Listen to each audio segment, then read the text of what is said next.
तुम्हारे कर्म का ही तो परिणाम आया इच्छा के विरुद्ध। तुम आज से थोड़ी हो, जब से सृष्टि रची गई तब से हो। तुम आज वर्तमान को देख रही, तो वर्तमान के देखने से तुम्हारा जो भूत कर्म है वो तुम्हें छोड़ेगा क्या? भूत की तरह पीछे लगा हुआ, उसका नाश जब तक नहीं होगा तब तक तुम्हारी इच्छा के विरुद्ध वो आचरण करवाएगा। इच्छा के विरुद्ध वो वहां की समस्या पैदा करेगा और तुम्हें जलाएगा। आज सुधर गए हो, लेकिन पीछे का जो बोया है वो तो काटना पड़ेगा। या फिर ऐसा भजन करो कि आग लगा दो गोदाम में पूरे। वो भगवान कर सकते हैं, क्योंकि गोदाम तक हमारी पहुंच ही नहीं है। वो भगवान कर सकते, इसीलिए भगवान कहते हैं अहम तो हम सर्वपापेभ्यो मोक्षयिष्यामि मा शुचः। तो आप भगवान का आश्रय लेकर भजन करो। ये उतार और चढ़ाव यात्री को प्राप्त होता ही रहता है। यात्रा सम नहीं होती, चढ़ाव और उतार ये जीवन की यात्रा है। इसमें उतार चढ़ाव आते रहेंगे। तुम यात्री कहाँ के हो? सम के। तो इस पर विषमता पर ध्यान मत दो, समता की तरफ बढ़ो, भगवान की तरफ बढ़ो। सारे कर्म भस्म हो जाएंगे। जब तक ये शरीर है तो कर्म परिपाक से भोगना पड़ेगा, चाहे भजन करो चाहे ना करो। ध्यान रखना, चाहे भजन करो चाहे ना करो। अगर सुख पुण्य का प्रभाव आ रहा है तो तुम खूब कत्ल कर रहे हो, पर तुम खूब आनंद से दिखाई दोगे। और जिस दिन तुम्हारे कुकर्म का ये वर्तमान को पीछे का जुड़ेगा तो तुम्हारे सर्वनाश हो जाएगा। अब जैसे आप खूब भजन कर रहे हो, लेकिन इसकी रचना के समय कि आपको इस अवस्था में ये दंड मिलेगा, अब वो दंड आएगा। अब भजन के प्रभाव से आप राम कृष्ण हरि जपते हुए शुद्ध विवेक के द्वारा सह लीजिए, और आगे तुम्हारा मंगल है। आगे भगवान का भजन करो, इसलिए आगे अब तुम्हें दंड मिलने वाला नहीं।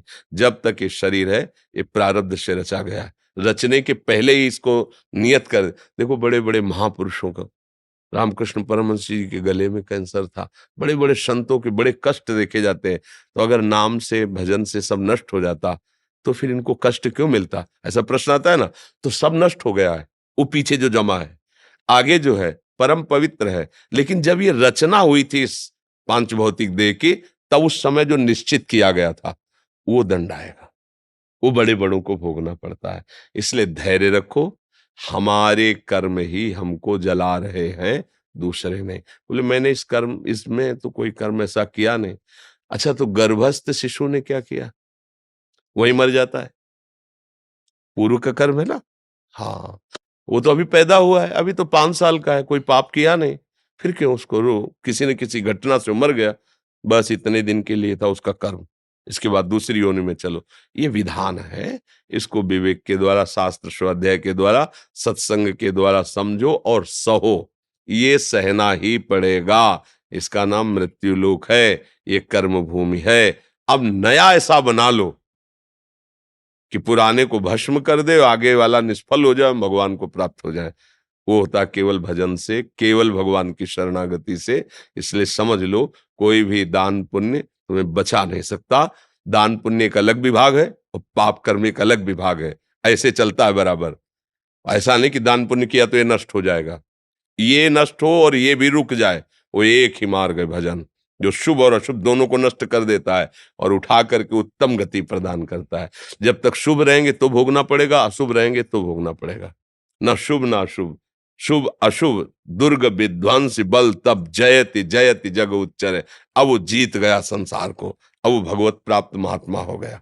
अब इसलिए बहुत धैर्य से चलो। ये कि कोई हमारी समस्या नहीं, हमारी समस्या है हमारे कर्म। सीधी बात है। इसमें किसी का प्रश्न उत्तर नहीं काम करेगा, इसमें किसी का क्यों म्यों काम नहीं करेगा। अपने कर्म आपको भोगना पड़ेगा। को न काहू के सुख दुख कर दाता, और निज कृत कर्म भोग सुन भ्राता। जैसा आप कर्म करेंगे वैसा ही है। अच्छा देखो, हमें याद नहीं कि बचपन से हमने कभी किसी जीव को ऐसे किया हो। 9 तक पढ़े, भाग के बाबा जी बन गए, तो जीवन भर कष्टमय जीवन। ये तो आज तुम, तो आज भी तो कष्ट में है, अभी कष्ट में है, थोड़ी देर बाद डायलिसिस में जाएंगे। जीवन कष्ट में, भूख सर्दी गर्मी बरसात गालियां अपमान सब सहते हुए बढ़ते चले गए। हालत आज क्या है हमारी? डायलिसिस से जी रहे हैं, श्री जी की कृपा से। पर ये जो आप वार्ता और ये सब सुन रहे हैं, ये भगवत बल से हो रहा है, भगवत कृपा बल। अब हम क्या प्रश्न करें श्री जी से? हमें पता है कि वो अगर कृपा न करती तो मेरी क्या दुर्दशा हो जाती। तो हम प्रश्न करने लायक है। हम तो केवल इतना मना रहे कि बड़ी कृपा है जो आपने स्वीकार कर लिया, नहीं तो हमारी दुर्दशा क्या होती वो हम जानते हैं। जब आधार ही नहीं तो बिना आधार के किसी को कुएं में फेंक दो, क्या होगा? यहाँ तो ऐसे ही हम लोग अज्ञान के कारण प्रभु को कोसने लगते हैं। हमने कोई बुरा नहीं किया, भगवान को तो बुरा नहीं किया, भगवान ने मेरा बच्चा क्यों छीन लिया, भगवान ने मेरा। थोड़ा विवेक धारण करो। जितने काम के लिए जो जितना आया है, अगर 1001 श्वास केवल मिली है उसको, तो 1002 श्वास नहीं ले सकता। विधान विधान है भगवान का। यहां तुम्हारा कुछ नहीं, तुम कुछ नहीं हो। पक्की बात समझ लो। भगवान का सब कुछ है, तुम भगवान के हो। अगर ये मान लोगे तो आप धैर्य पूर्वक यहां जियोगे और अंत में आपका बड़ा मंगल होगा और हृदय आनंदित। जैसे मानो इस समय रोग का प्रभाव है, कष्ट है, शरीर में पीड़ा है, घबराहट है, जी मिचलाना, क्या क्या, मतलब वो तो क्या लिखे जब गुर्दे ही खराब है। पर आपको ऐसा महसूस हो रहा है मैं डिप्रेशन में हूँ, मैं परेशान हूँ, मैं बड़ा दुखी हूँ। क्यों? इसलिए महसूस नहीं हो रहा कि उस बात को हम समझ रहे हैं और अपने मन को जहाँ दुःख नहीं है वहाँ लगाए हैं। अगर वहाँ से हटे तो जहाँ आग में बैठे ना, अभी हालत खराब हो जाए, अभी। मतलब अभी हम विक्षिप्त हो जाएँ। लेकिन मन को आप पहुँचने नहीं देते। वहीं रहे, वहीं जहाँ सुख, इधर आग लगी मत आ। अब आप क्या हो? यही मन रख रहे हो, इसलिए आप दुखी हो। फिर कोसते हैं कि भगवान बुरा कर रहे हैं, हमने क्या बुरा किया? अगर आप असलियत जान जाओगे, तो भगवान जो कृपा कर रहे हैं उस पे तुम्हें रोना आ जाएगा कि अगर मुझे वास्तविक हमारा हिसाब मिलता, तो आज मेरी वो दुर्गति होती।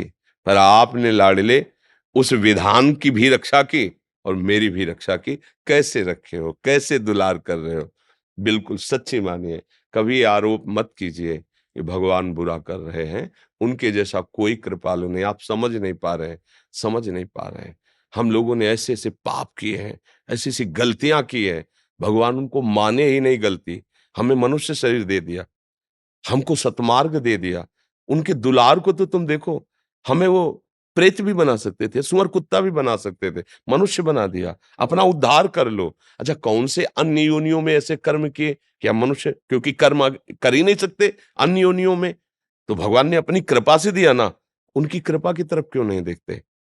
अब उनकी कृपा को देखकर अपना काम बना लो। अगर इसी मूर्खता में फंसे रहोगे, दुख आया, ये परिस्थिति आई, भगवान कोई है नहीं, भजन वजन का कोई फल नहीं मिलता, देखो कर तो रहे हैं। तो हम बता रहे ना आपसे, अगर हम प्रश्न करें अभी कि हमने कौन सा है, और अभी हम ये कहने लगे आप लोगों से कि देख लो भजन का ये प्रभाव है, दोनों किडनी फेल हो गई, पापी आदमी हंसता घूमता स्वस्थ घूम रहा है, और हमारे को इतनी सेवा दी है और इतना सब जीवन भर भजन किया।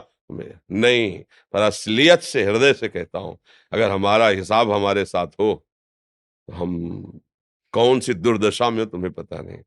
लेकिन मेरे मालिक ने हिसाब भी दिया और ऐसे गोद में लेके ऑपरेशन कर रहे हैं।